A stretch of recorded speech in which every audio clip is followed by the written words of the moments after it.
Ang kasunduan ni Jacob at Laban.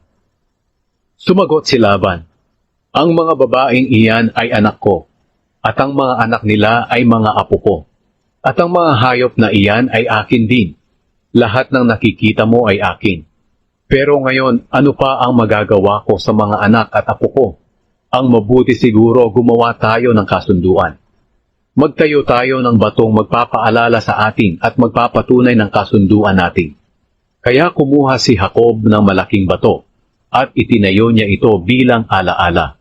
Pagkatapos inutusan niya ang mga kamag-anak niya na magtumpok ng mga bato at kumain sila roon sa tinumpok na mga bato.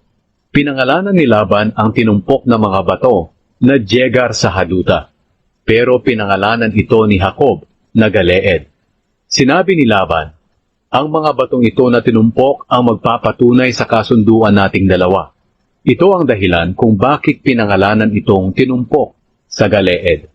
Tinawag din iyon na Mizpa, dahil sinabi pa ni Laban, "Naway ingatan tayo ng Panginoon sa ating paghihiwalay. At kung hindi mabuti ang pakikitungo mo sa mga anak ko, o kaya'y mag-aasawa ka pa ng iba, alalahanin mo na kahit hindi ko man ito nalalaman, ang Diyos ang magpapatunay ng kasunduan natin." Muli pang sinabi ni Laban kay Jacob, "Narito ang tinumpok na mga bato, at ang bato na alaalang magpapatunay ng kasunduan natin.